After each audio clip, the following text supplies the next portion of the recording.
Artificial intelligence is an interesting topic because of what it portends for the future and the implications it can have for all of us in our lives. As a person who has an interest in the human brain and consciousness, and I have a lot of books and literature on that topic, some of the experts would say that the human brain is really just a type of computer. The other side argues that fundamentally the human brain and the computer are very dissimilar. Whether our human brain functions similar to a computer is still contested. My personal view is it is very dissimilar. Human consciousness is a unique phenomenon that we cannot explain. It seems that our knowledge base has reached untethered limits. Our program is a Judeo-Christian based program, and if we look at Bible references, we'll see that it talks about in a certain day with humans that knowledge will grow at unseen levels. Some would say it has benefits. It's good, right? I mean, we can access knowledge more readily. It's now being implemented with robotics and so on that can help in the employer workplace. Clearly, there are some benefits. I would not deny that. But we've also seen some serious concerns about the negative drawbacks of what it means for artificial intelligence.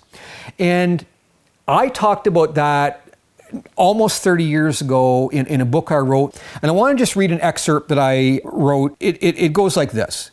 A short time ago, a television program, The Nature of Things, posed this question: can mankind build a machine that will answer all of the world's problems? Computer and cybernetic research has advanced so far that artificial intelligence and virtual reality are now capable of generating an image of man. Some people may recall a television series called Max Headroom, which was based precisely on this concept. An artificial man is close at hand. As God made man in his image, now mankind is attempting to duplicate his own corrupted image. The growth of AI is going to become so potent that even those who have programmed it, whether for a video game or something else, are not going to be able to keep up with the level of intelligence that they've created by machine. Who controls artificial intelligence? And right now, there are only a couple of the world's biggest companies that seem to effectively be in control of that. You've also probably heard the expression deep fakes. And deep fakes is referring to the manipulation of images and news stories and a wide array of media and documentation where it is going to become possible, and it really is already impossible, to discern reality from fiction. And that reaches a scary level. Because when you cannot tell whether someone has completely faked an image or a video, it's concerning. Where, again, almost 30 years ago, I wrote about this concern that I saw unfolding and happening, growing inability to distinguish between what is real and what is phony, what is reality and what is fantasy or fiction. And I'll just read again a couple paragraphs from my book. The blurring of reality and fantasy is a phenomenon becoming increasingly evident in our society. It is quietly encompassing all facets of life. Principally, the tendency to mask reality with a more idyllic image has become evident in the field of entertainment, but it is a trend overtly apparent in the world of commercial advertising and even in the news media. In some contexts, the diversion from reality is arguably quite harmless, but in other cases, the agenda is more sinister in shaping human perceptions. And I went on to talk about, for example, back in that day, a movie, for example, by Oliver Stone about John F. Kennedy that really was made up of fiction together with pieces of reality.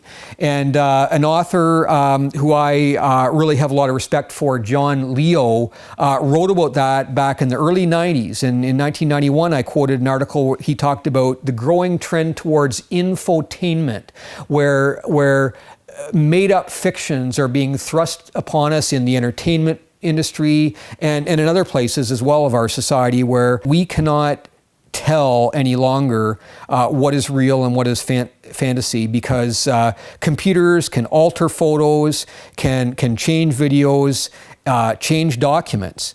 And this brings us to another subject you just heard about, this chat GPT programming that is happening now, where you can ask the computer to write an essay for you. You won't have to hand in your own assignment at school. Get the computer to do it. Or they can write a poem. It's getting to a point where, again, if you cannot distinguish what is coming from the human brain in a classroom at school versus what is coming from a computer and substituting as a legitimate essay or educational work that in fact is totally phony and made up from artificial intelligence, we're getting to a point that is concerning.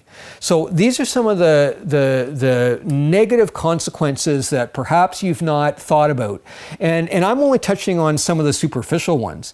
So what conclusions can we draw about artificial intelligence? Artificial intelligence simply is a danger. Why do I say that? Because if there's anything we've learned as flawed human beings, it's that we tend to excess in our behavior. And so just as we are doing in many other aspects of our life where we're prone to addictions and prone to other excesses, the excess that we're prone to with computers is going to lead us to a place where it's going to overtake our human functioning and is going to portend serious consequences for humanity in the future. But subject to what I've talked to you about in other programming, and that is the idea of eschatology that we've talked about, and that is the idea that God has a plan for mankind. God has a mankind for this earth. That is the only thing that stands in the way of mankind